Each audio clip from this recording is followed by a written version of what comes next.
to determine if we are amidst a housing squeeze, our first panel discussion. And joining us now on stage, Eileen Fitzgerald, President of Stewards of Affordable Housing for the Future, Chris Herbert, Managing Director of the Joint Center for Housing Studies at Harvard University, Mark Calabria, Director of Financial Regulation Studies at the Cato Institute, and my colleague, the Atlantic's contributing editor, Mary Louise Kelly. So welcome everyone to the stage.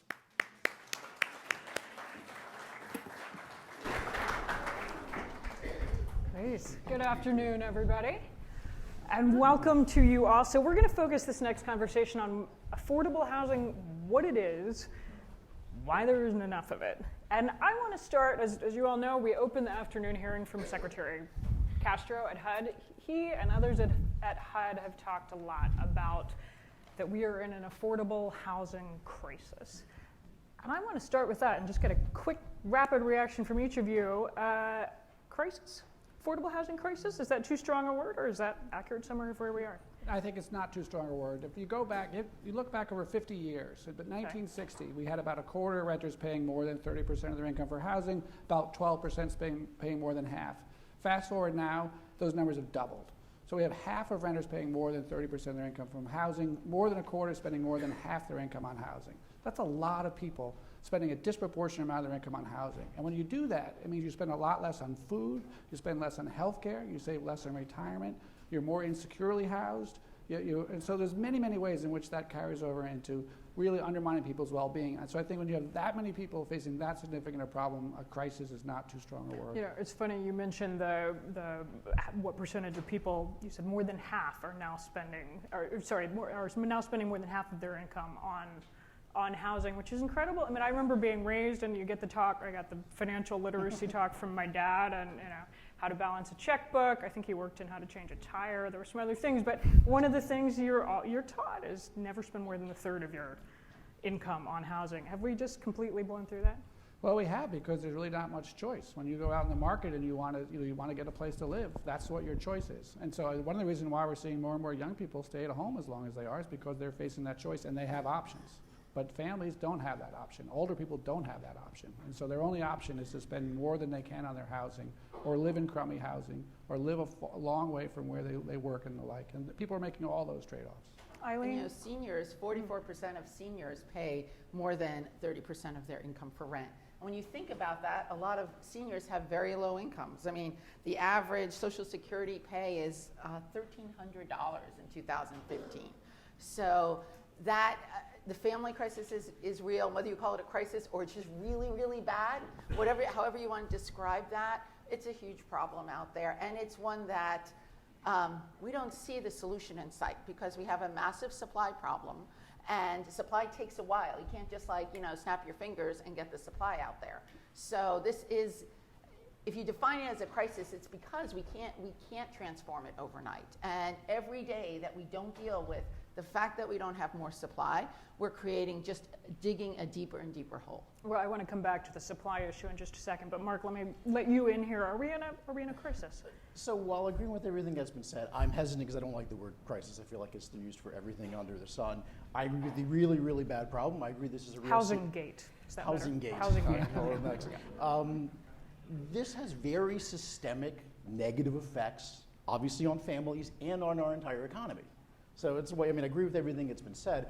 I worry sometimes when people throw around the crisis, and again, this is my former Hill staffer in me, where everybody would come in the door and say, this is a crisis today, it's a crisis today, that it often has this sense of action now, think later. And so to me, I think a lot of what we have done has not been effective. So I really want to say, let's think about what the problem is. And quite frankly, maybe this is the optimist in me internally, but I feel like when even Paul Krugman starts talking about housing regulation at the local level, that we are making progress with people seeing that this is a real supply side issue predominantly, that there's obviously a demand component. So I feel like the progress in the conversation has, in the almost 20 years, I'm starting to feel a little old, but in almost 20 years I've been working on housing issues and mortgage finance issues, that I feel like the conversation's progressed. There have been certainly some roadblocks, there have been some obstacles, there have been some frustrations, but I do feel like because it's become a broader conversation. So again, the only reason I don't like to use crisis is because I do have this sense of charging forward without looking where you're going. Which prompts me to ask, have we ever not been in a housing crisis in some form? And was there ever a golden Let me say era that. where everybody could afford where they wanted to live and this wasn't an issue? Okay, so let's set aside the percent of the population that has zero or near zero income. They have a lot of crises in their lives across, and it's not just the housing, education, healthcare, everything else. But let's talk about the broad swath of the population. Pre-1970, San Francisco was not an unaffordable place to live. You go back and look at the data, look at the numbers. This was true for most of America pre the mid-70s. And so to me, if you want to solve the problem, we really need to ask ourselves, what went off the rail in the 70s and 80s in terms of making places so much more unaffordable? Because again, we used to have an affordable housing market. And the But we didn't after World War II, right? And so there was a concentrated housing. The Housing Act of 1949 was in part response to all these folks coming home from World War II, not being able to get a job, a lot of new household formation. And as a country, the last time as a country that we actually owned up and said, hey, gee, maybe we have a moral obligation to make sure people live in a decent place. So I think we had it. We got some solutions there. They didn't solve everything. We had lots of, nasty segregation through the 50s and 60s and 70s, but we started to solve a problem, and now we're back in that, and I don't really think we'll get a Housing Act of 2016.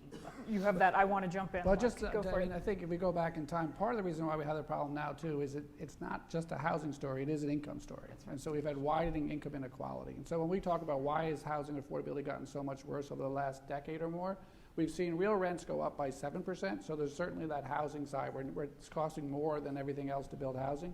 But median incomes among renters are down 9% in real terms. So as much as this is a housing, I'm a houser, I see things as a housing problem, it's also an income problem. And what's been happening to the economy and the distribution of income since the 70s is part of why we have this problem.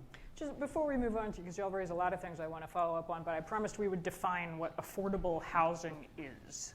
How do you define it, Mark? Well, it's very simple. It's the standards I mentioned in the opening, but we talk about 30% of your income for housing as being what's affordable. Where does that come from?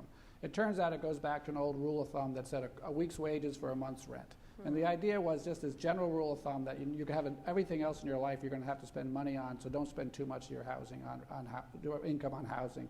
It went up to 30% because it became a standard in federal housing programs, and we decided that the tenants ought to pay a little bit more. So it's a little bit arbitrary, but it's still, for people at the bottom part of the income distribution, it's probably not a bad metric. Obviously, if you're a millionaire, you can spend a lot more of your housing. So some people talk about having a residual income measure as a better way. But for the most part, affordable housing is, can you fit within your budget and have enough left over to spend for everything else? And then I think we also have to talk about quality. Is it a house that is safe and sanitary? Is it in a community that is safe and sanitary and also provides access to jobs and education? So the affordable housing, we talk about the affordable part, but the housing part, we also want to make sure we talk about the quality of the unit and the quality of the neighborhood.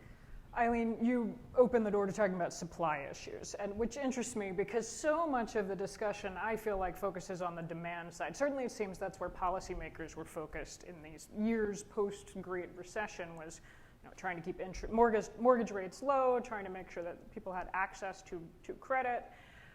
How much, is it possible to separate it out and look at how much of this is a supply problem versus demand? I think it's a supply and an income problem, I think, kind of reiterating Chris's point. But, we have a large problem in the affordable housing stock we have. We are at significant danger of losing, whether that's public housing that we were talking about before or affordable HUD-assisted. Of 1.3 million units of HUD-assisted housing, about 33% of that is at risk for not staying in, so on top of the fact that we already have a huge demand or lack of supply, we could actually and a huge exacerbate backlog that, of people right? built up in the recession. And we're coming out of a recession, so clearly some of this is cyclical, right? People weren't building a lot in 2008, 2009, 2010. That was just a risky piece. But and to the degree that we have HUD tools, tax credit tools, those tools work. There's just not enough. There's not enough appropriation, there's not enough subsidy, there's not enough tax credits out there. If we, could double or triple those, we would get the supply and we would take care of, a significant part of this problem. Mark, you agree? So let me first, I want to define maybe the affordability in a slightly different manner, but in the same way, which is I think about it is, it's essentially ratio rent over income. And the trends have been changes in both the numerator and the denominator, and that's kind of what we have to worry about. And certainly, I'd say the last decade, while rents have gone up, the biggest trend has been the stagnation, if not decline, in actual wages. So that's an income trend. But the fact that what suggests to me that this is predominantly a supply issue is ultimately, if you see declining income, that should mean declining demand, which that should mean rent should fall. Right. So the fact that rents are not falling, Doesn't make Econ sense. 101 Yeah. tells us that this is a predominantly supply-binding market. And of course, just like the housing boom and bust, I mean, we spent a lot of time in the last 20 years expanding credit standards. Now, there's nothing inherent in that means that you get a boom in housing prices, because you could have just expended your supply demand out, and I apologize for trying to take everybody back to their Econ 101, but you shift out demand. If you increase the supply, the price doesn't have to change. You didn't have to have a price bubble. You only get price booms and busts like that with supply rigidities. So again, it is a demand issue, but I think this is predominantly supply driven. And partly to Maureen's point, if we increase the supply in many areas, the assistance programs go a lot further. Like what you have to pay for a fair market rent on a voucher is going to be a function of what the local housing market conditions are. There's a reason that fair market rents are ridiculous in San Francisco when they're not ridiculous in Houston. So how do you bring those things together to make the money we have be more effective and make those housing markets work? And it really is a density issue. I mean, anybody who's taken a cab or driven from the airport south of San Francisco into San Francisco, look at all that low-rise 70s, 80s housing. The density could be so much higher, rents would be so much lower, and it'd be much more affordable for people to live there, and they'd be able to spend money on lots of other things that are important in their lives. Earthquake zone, which is the problem with San We Francisco. have learned how to Yeah. deal with it. To me, we know how to build around earthquakes. It's not. I mean, does it add for cost? Sure, but you can have that kind of density. Look in the core of San Francisco. You've got high rises. It's not like we don't know how to do that.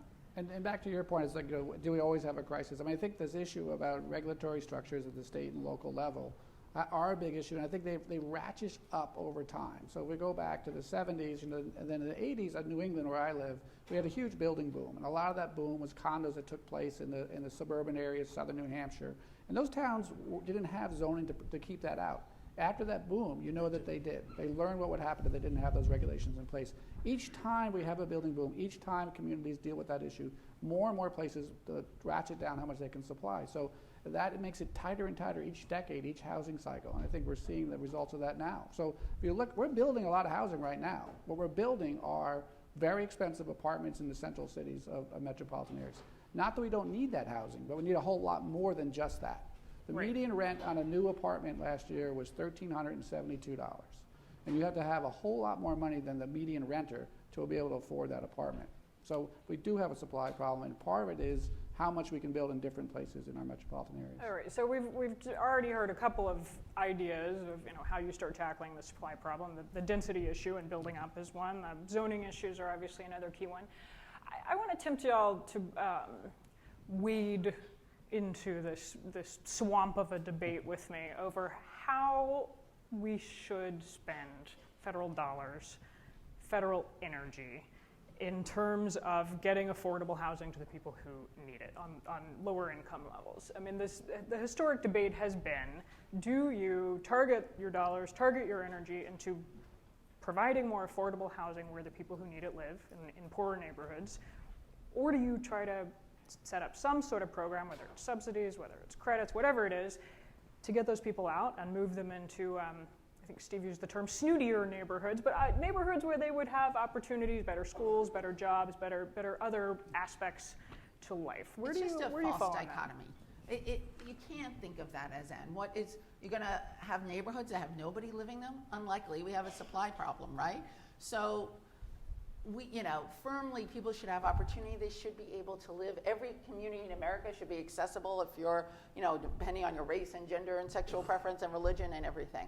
But imagining that we just leave other neighborhoods vacant with no one in there, I mean, people will move there. So, if you move out, then somebody else will be there. So the federal policy has to be really based on all communities should be good places to live. That's going to take a while, but there is no reason that we should ever say that any community, we should just write that off. That's not okay, and that's not an okay federal policy. So you have to have both options here. And I think, we have the tools, we already have both options on the table. So if you think about the housing voucher program, that's a mobility program.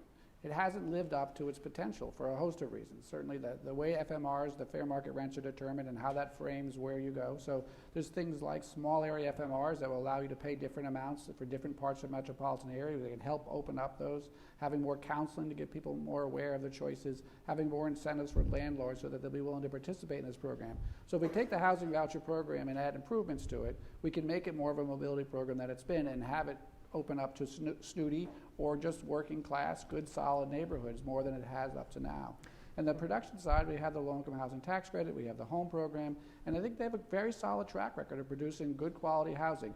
Now, some of that's preservation of housing that's in historically disadvantaged neighborhoods, but I think those investments are an important part of our strategy to maintain those neighborhoods and revitalize those neighborhoods. We have to make sure that the playing field isn't tilted too much toward going where there's least resistance, where the costs are lower. We have to make sure that the way those programs are structured incentivize and push people to go to areas of opportunity. But I think we already have the tools to do both ends, and we can do it better than we've done it. You're starting to touch on this, key issue that for most of us, good housing isn't just the four walls around you; it's the whole neighborhood and infrastructure around you. And when you talk about trying to move people from one neighborhood to another, you're talking about leaving the place where your grandparents grew up, maybe, and in some cases, leaving roots and history in a place where you feel like you belong, which can be as important as whether you have an updated kitchen or whatever. Mark, you were going to jump in. So let me try to parse this out into three different types of targeting. The first, we often talk about how should it be shallow? Lots of people. Should it be deep? Subsidy concentrated on those most in need. I tend toward what I think is a sort of a triage approach of I'd rather see the subsidies more targeted at the lower income for what subsidies we have. So that's the first part. The second part is this trade-off between, to the extent there is a trade-off of choice, between production and essentially demand side like vouchers. And the last one's going to be a state-local mix and a state-federal mix, and I'll come back to that in a second.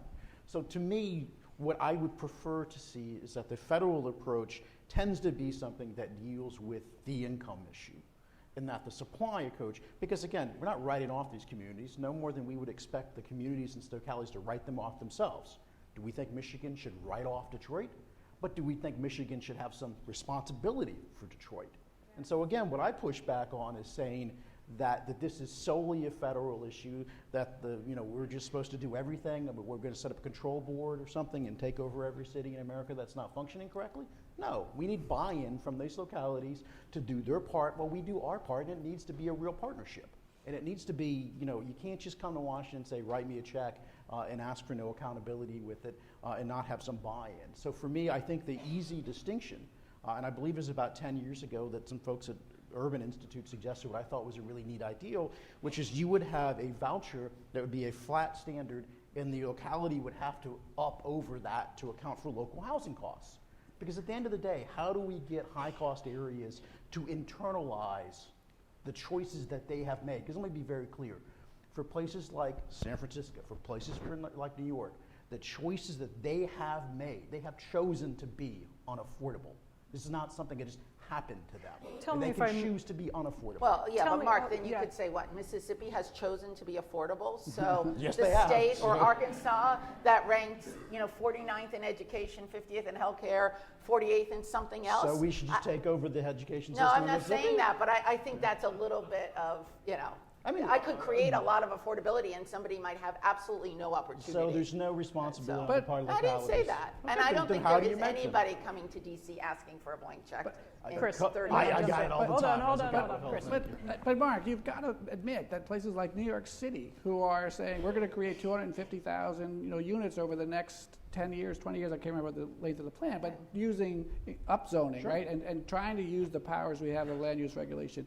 The mayor of Washington, D.C. has committed $100 million towards housing. Cities all across the country are trying to step up and do what they can. What they don't have is the power of the federal purse. And so I think you're already seeing that partnership. I'm going to push. Where do we get the federal purse? Like, I want to first a relay. I remember a story when I was on Capitol Hill, and a local mayor came in to me and said, Mark, if we don't increase that CDBG funding, we're going to have to raise our local taxes. It's like, where do you think we get it from? Do you think we just have a printing press over the Federal Reserve and Janet Yellen brings bags of money out that we give?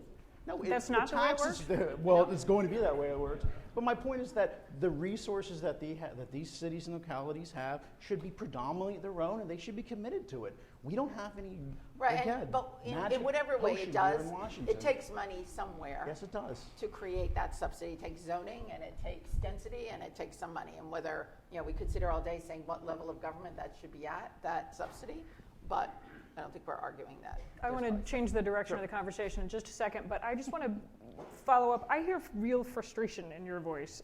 Having worked this from the federal I've been on a side, panel with Mark before.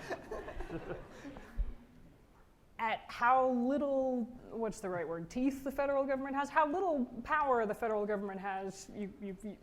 Does it feel here like you have a great idea and you can't bring San Francisco or Houston or Des Moines along with you? There feels like to me, and again, some of this is spending a number of years on the Hill working on these issues, and why I said earlier, I'm optimistic about the broader public conversation about some of these issues. I feel like that some of that has progressed and gotten there in a way where there's a deeper understanding.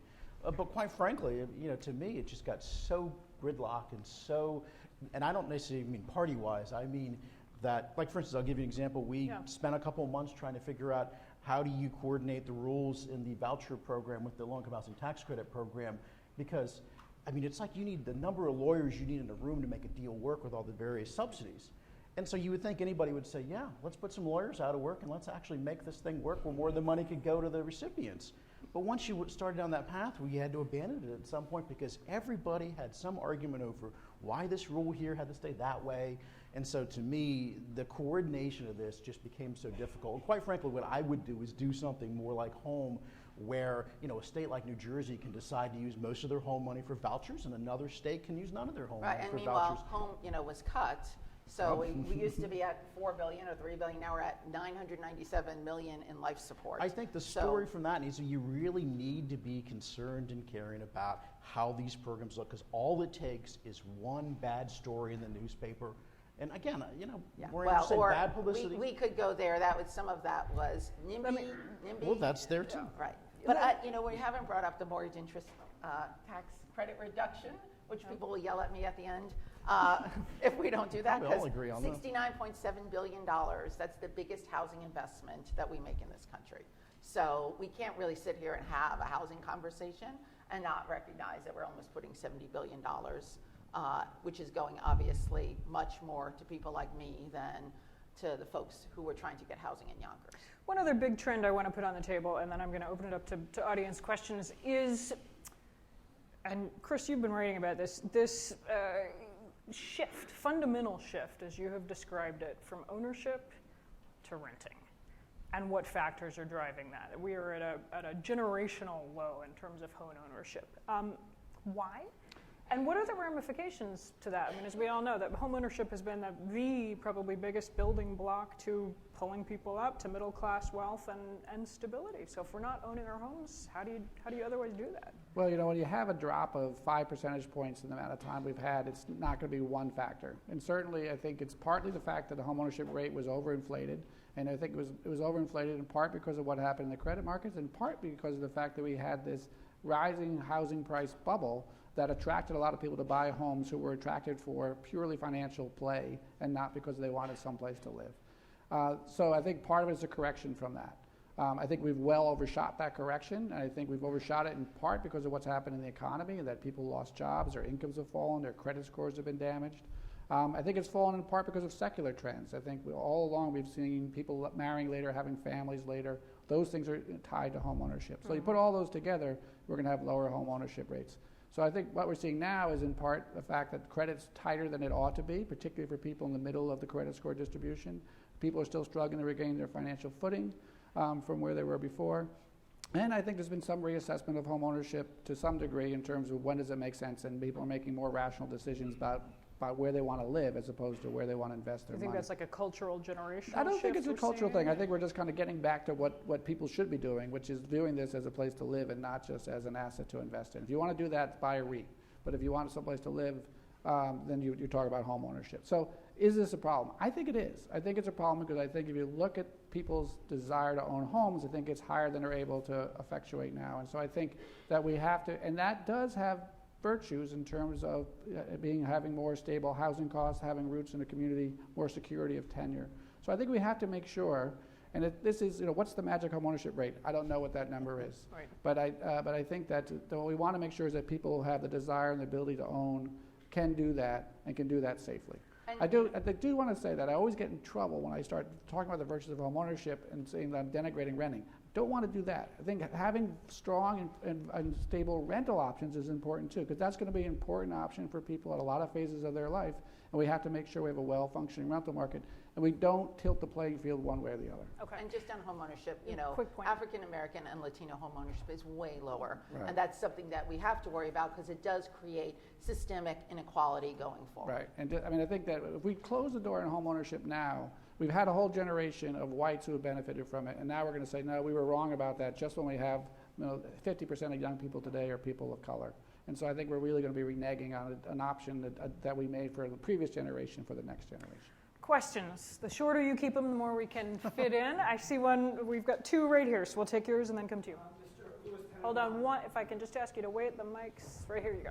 Mr. Louis Tenenbaum, Homes We Do. Mr. Herbert, in your report last year, Housing America's Older Citizens, you said that the bulk of long-term care will occur in single-family owner-occupied homes.